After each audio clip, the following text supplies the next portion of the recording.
आत्मा अगर नहीं है तो जियोगे कैसे? कि अहम अगर प्रकृति में ही फंसा रह जाता है तो जीवन भर दुख पाता है। इसलिए आत्मा आवश्यक है। अगर जीवन वैसे ही नहीं बर्बाद करना जैसे जा रहा है तो आत्मा चाहिए। इसीलिए धर्म का कोई और प्रतिपाद्य विषय है ही नहीं आत्मा के अतिरिक्त। दो तरह के लोग होते हैं धर्म की दुनिया में, एक जो गॉड को या भगवान को मानते हैं और दूसरे जो आत्मा की तरफ बढ़ते हैं। कहने की जरूरत नहीं इनमें से नास्तिक कौन है।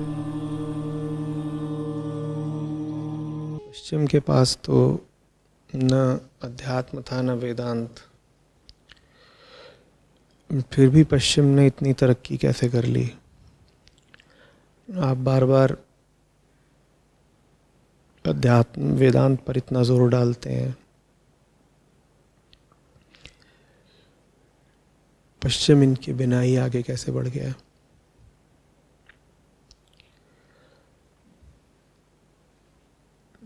पश्चिम आधा आध्यात्मिक होकर के ही आगे बढ़ा है। अध्यात्म का संबंध होता है बाहर और भीतर, दोनों की सच्चाई से।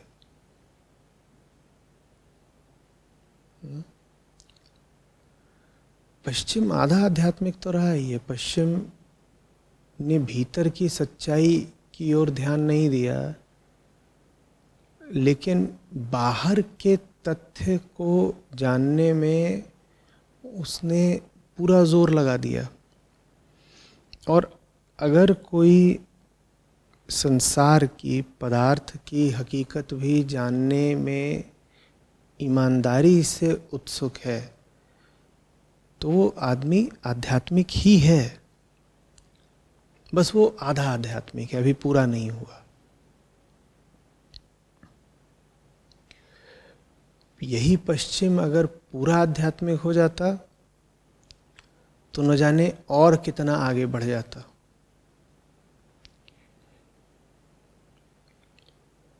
भारत की जो स्थिति हुई, जिसके कारण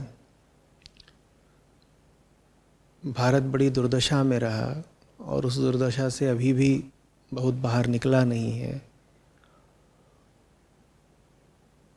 वो स्थिति ये रही कि बाहर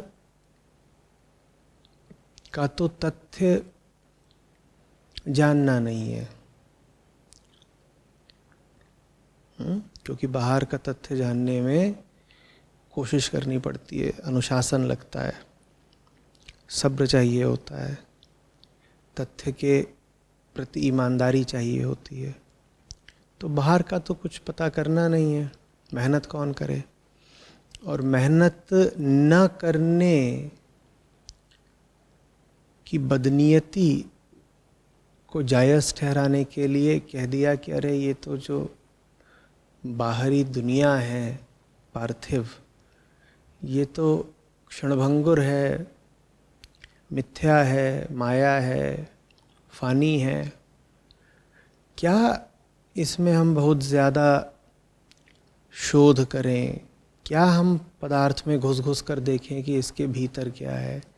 क्या हम अंतरिक्ष में दूर तक जा कर के देखें? बाहर का तो पूरा संसार ही बस भीतर का प्रक्षेपण मात्र है। तो बाहर जा कर के बहुत खोज खबर करने की ज़रूरत ही नहीं है। अब ये जो बाहर खोज खबर नहीं की गई पिछले कई 100 सालों से भारत में, उसकी वजह ये नहीं है कि पूरी की पूरी आबादी ही इतनी आध्यात्मिक हो गई थी कि उसे बाहर की दुनिया से कोई मतलब नहीं है। उसका ज़्यादा बड़ा कारण ये है कि बाहर प्रयोग करने के लिए एक खुला मन चाहिए, मुक्त विचार चाहिए और श्रम चाहिए, अनुशासन चाहिए। अब कौन इतनी मेहनत करे? तो इससे अच्छा ये कह दो कि बाहर जो कुछ है वो तो मिथ्या है। चलो ठीक है भाई, बाहर वाली चीज़ को मिथ्या बोल दिया, तो भीतर की दिशा में श्रम करा क्या? नहीं, भीतर की दिशा में श्रम नहीं करा। भीतर की दिशा में बोल दो कि भीतर जो कुछ है वो तो हमें पता ही है। भीतर के लोक को लेकर के हमारे पास अद्भुत कहानियां हैं, और उन कहानियों को चुनौती नहीं दी जा सकती, क्योंकि साबित ही नहीं किया जा सकता कि वो कहानियां झूठी हैं। भाई, पृथ्वी लोक को लेकर के कह दो कि पृथ्वी लोक तो मिथ्या है। अच्छा चलो, तो अंतरलोक के बारे में तुमने कुछ अगर ज्ञान इकट्ठा करा हो तो वही बता दो। बाहर जो है वो मृत्यु लोक है या पृथ्वी लोक है, यह लोक है। तुम्हें उसका कुछ पता नहीं, उसको तो तुम कह रहे हो कि कौन इसमें पढ़े, जगत मिथ्या। तो तुम अंतरलोक या परलोक जिसको बोलते हो, उसके विषय में ही बता दो कि तुमने क्या जाना। तो उसके विषय में तुमने कुछ जाना हो या ना जाना हो, तुम्हारे पास कहानियां तो खूब है ना, खूब कहानियां हैं।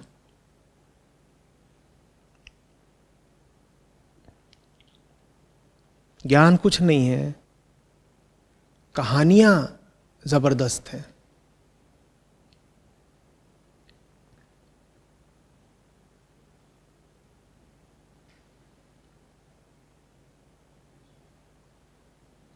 भीतर इतनी नाड़ियां होती हैं,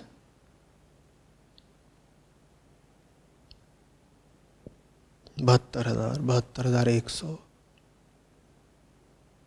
अब पूरे विश्वास के साथ बोल रहे हैं कि होता ही होता है। और ये बात तुम पूरे विश्वास के साथ बोल सकते हो, क्योंकि इस बात को जांचने का कोई उपाय नहीं है। बाहर की दुनिया में जो तुम बोलोगे वो बात झूठी साबित कर दी जाएगी जांच करके। तो तुमने बाहर की दुनिया में उपाय ये निकाला कि हम बाहर की दुनिया के बारे में कुछ बोलेंगे ही नहीं। और क्यों नहीं बोलेंगे बाहर की दुनिया के बारे में? क्योंकि ये तो सब मिथ्या लोक है ना बाहर। तो बाहर हम क्या जानकारी हासिल करें? आपसे पूछा जाए कि बताइए पानी क्या है, तो आप तुरंत कह देंगे पानी तो कुछ नहीं, फानी है पानी। पानी तो रहना ही नहीं है, तुम्हें पानी के बारे में क्या बोले?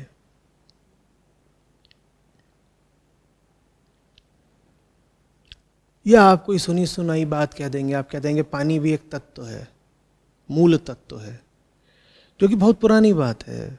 ये उस समय की बात है जब वो संसाधन ही उपलब्ध नहीं थे कि पानी को भी तोड़ के देखा जा सकता कि पानी मूल तत्व तो नहीं है। अभी तो उसके भीतर हाइड्रोजन बैठा है, ऑक्सीजन बैठा है, 2 अन्य मूल तत्व बैठे हैं। और हाइड्रोजन ऑक्सीजन भी मूल नहीं है, उनके भीतर भी 3 मूल तत्व बैठे हैं। और जो 3 मूल बैठे हुए हैं उनके भीतर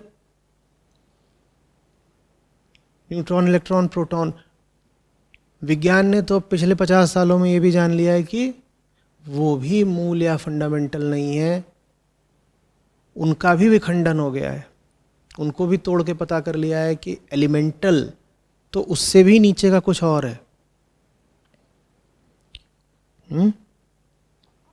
तो बाहर की दुनिया को लेकर के या तो कोई जवाब देना नहीं है कि अरे छोड़ो हम बहुत दुनियादारी में नहीं पड़ते, हम तो विरक्त सन्यासी हैं, या कोई जवाब देना भी है तो वही जो सदा से चला आ रहा है। हाँ, भीतर की दुनिया को लेकर के हमारे पास बड़े रंगीले जवाब रहते हैं। जवाब मांगा जाए तो हम पूरी कहानी बल्कि पूरा उपन्यास सुना सकते हैं।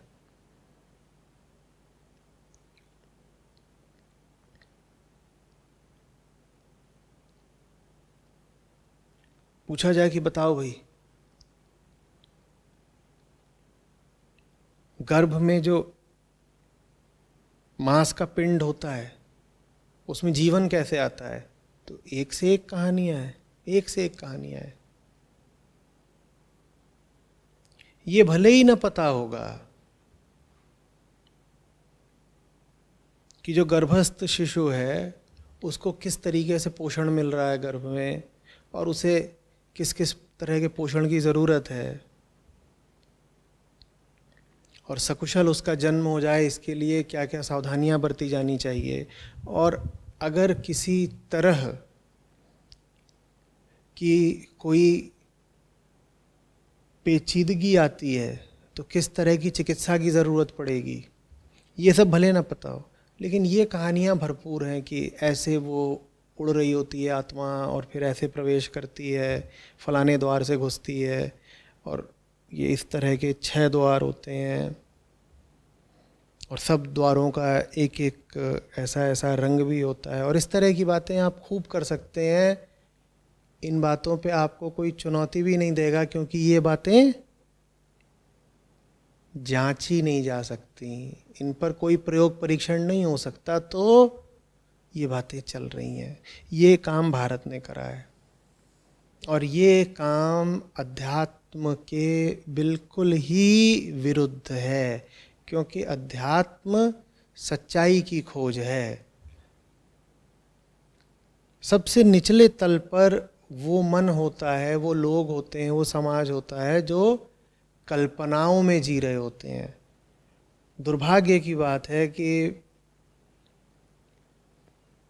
जिस देश में उपनिषद रचे गए, जिस देश में सत्य की प्यास गहरी से गहरी रही, उस देश की ये दुर्गति हो गई कि वो देश कल्पनाओं में जीने लग गया, धारणाओं में जीने लग गया, मान्यताओं, दिवा स्वप्नों में जीने लग गया। उससे ऊपर का तल होता है उस मन का जो तथ्यों में जीता हो। ये पश्चिमी समाज हुआ। वो कम से कम कल्पनाओं में नहीं जीता, वो तथ्यों में जीते हैं। इसका मतलब ये नहीं है कि वो पूर्णतया विकसित समाज है, क्योंकि ऊंचा समाज, उच्चतम समाज वो होगा जो सत्य में जिएगा। और सत्य का मतलब होता है जगत का तथ्य और जीव का तथ्य एक साथ जानना। पश्चिम अभी इससे वंचित है,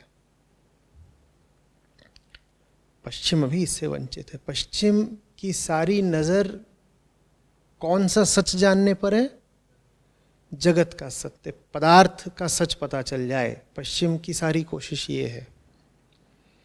लेकिन इंसान का सच क्या है, मन का सच क्या है, इसकी ओर पश्चिम ने पर्याप्त ध्यान दिया नहीं है। हालांकि अब पिछले 20-40 सालों से पश्चिम ने भीतर की दुनिया पर भी ध्यान देना शुरू कर दिया है। भारत की दोनों ओर से दुर्गति है।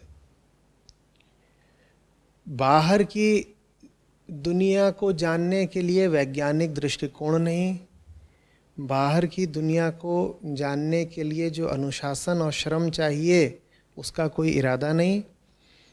और रही भीतर की दुनिया की बात, तो वो जानने की ज़रूरत ही नहीं, क्योंकि वो तो हमें पहले ही पता है। हमारे पास ज़बरदस्त किस्से कहानियाँ हैं, और अगर वो किस्से कहानियाँ कभी कम पढ़ने लगते हैं या कमज़ोर पढ़ने लगते हैं, तो एक से एक ज़बरदस्त गुरु घूम रहे हैं, वो और आपूर्ति कर देते हैं कहानियों की। पश्चिम में शोध होगा कि मृत्यु क्या चीज़ है,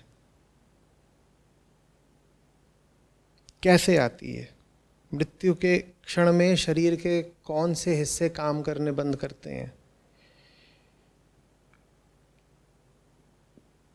हृदय की मृत्यु पहले होती है, मस्तिष्क की मृत्यु पहले होती है, जिसको हम चेतना कहते हैं। उसका मृत्यु से क्या संबंध है? पश्चिम में शोध होगा, भारत में गुरुजन मृत्यु को लेकर के अफसाने फैलाएंगे, एक से एक परी कथाएं, बच्चों की कहानियां। तो फिर कैसे पता चलेगा? ना बाहर की जगह तो कुछ पता चलना है, ना भीतर की जगह तो कुछ पता चलना है। हमें सच्चाई चाहिए कहाँ? हमें तो काम हमारा चल जाता है कल्पनाओं से, कहानियों से। भारत इसलिए पीछे रह गया है। समझ में आ रही है बात? तो पश्चिम आगे इसलिए नहीं बढ़ा है कि वो आध्यात्मिक नहीं है। ये भी एक बड़ा प्रचलित कुतर्क है कि साहब भारत आध्यात्मिक है इसलिए पीछे रह गया और पश्चिम आध्यात्मिक नहीं है इसलिए आगे बढ़ गया। दोनों तरफ से गलत बोल रहे हो, एकदम बात को समझ नहीं रहे। तुम कह रहे हो भारत आध्यात्मिक है इसलिए पीछे रह गया, नहीं, भारत पीछे इसलिए रह गया क्योंकि भारत आधा भी आध्यात्मिक नहीं है। भारत को न जगत का सच जानना है न जीव का, इसलिए सबसे पीछे रह गया।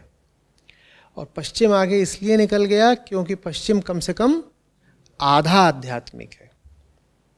तो पश्चिम के आगे निकलने की वजह ये नहीं है कि उन्हें अध्यात्म से कोई मतलब नहीं। पश्चिम आगे इसलिए निकला है क्योंकि वो आधा तो आध्यात्मिक है ही, इसलिए वो भारत से आगे निकला हुआ है।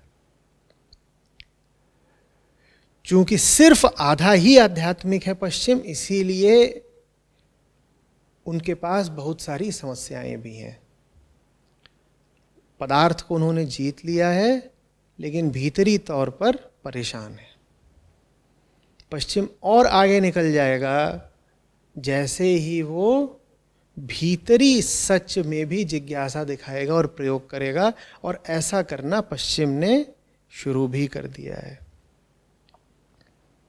बहुत दुर्भाग्य की बात है कि भारत में अभी भी न विज्ञान के प्रति और न अध्यात्म के प्रति कोई सच्ची रुचि दिखाई दे रही है।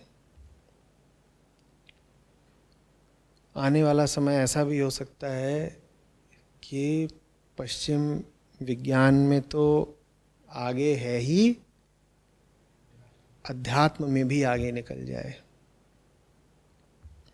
भारत क्या बनने की दिशा में अग्रसर है?